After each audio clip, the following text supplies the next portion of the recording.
Hey everyone, so we have left Noosa. I've been kidnapped. I was picked up earlier today by these two jokers. My brother and his girlfriend Alice. We are in a nice Airbnb in Burleigh, back down in the Gold Coast, so we're going to be here for a few days.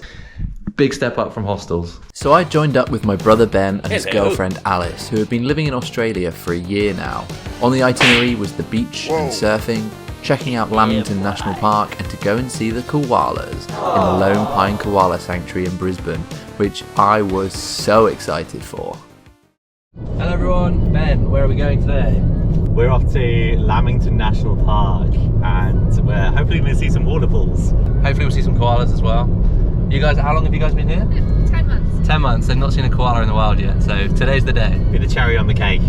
The cherry, right. Right, see you guys in a bit. Lamington National Park is located on the Queensland-New South Wales border. It's pretty high up, at 900 metres above sea level, and it was a very picturesque drive up. We had planned to do a 10k walk around the forest and check out some of the waterfalls and see what critters we could find. But first we had to work out where we were actually going, and that proved difficult. These two have no idea where we're going. So it goes red, yellow, green, yellow, red. Perfect. As we were walking along, there were signs pointing out some facts about the location, including the fact that Lamington was once an ancient volcanic range.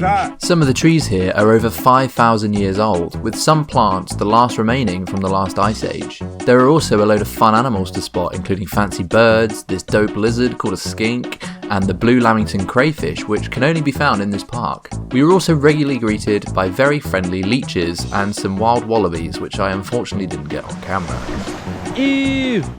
Hello everyone, not my fault this time, but we are lost. Even though we weren't sure if we were going the right way, we found the waterfalls we were looking for, and after what turned out to be a sweaty 15-kilometre romp around the rainforest, with the sun setting, we were back at base, exhausted after a long day. Hello everyone, we're down on Burleigh Beach. It is a beautiful day, and we're going to do some surfing. Let's go. Surfing is a sport I had taken up this year. So as you can see, I'm definitely not good, but I love it, and I have so much fun. Burleigh is on the same stretch of beach as Surfers Paradise. You can kind of see it in the distance there. But Burleigh is a much nicer spot, and I would recommend coming here over Surfers if you are heading to the Gold Coast. G'day. We are in Lone Pine Koala Sanctuary? That's the one. That's the one. We're going to be looking at some koalas finally, and some dingoes, and some other Australian animals, and hopefully get to hold one. Signs there. What? Oh, and a platypus. Sick. Yeah, so hopefully get some cool photos and see some cool animals.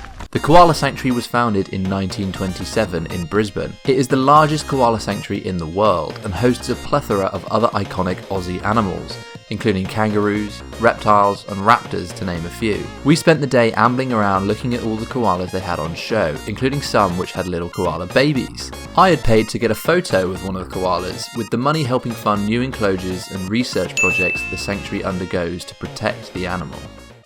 Okay. So meet Jethro, my new bestie. What's up, bitch? We chilled for a hot minute, discussed politics, the weather. It turns out that koalas have a strict work schedule, meaning they can only work for 30 minutes a day. Which sounds pretty good to me. A career koala was definitely not on my radar, but it certainly is now.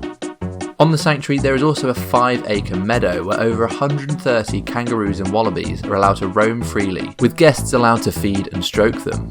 These guys were so cute, and some were so charismatic. My favourites were the ones that were confident enough to come up and stick their heads in the food bags, or the small timid ones sat on their own in the corners plotting a grand escape. It's fair game. Yes. After chilling with our new friends for a bit, we checked out the other exhibits on offer, including the reptiles, the various shows they put on, including birds of prey, sheepdogs. Both are really good and worth watching if you visit. After an afternoon of fun and seriously considering trying to smuggle a kangaroo out in my backpack, we were heading up the coast again towards some more familiar faces.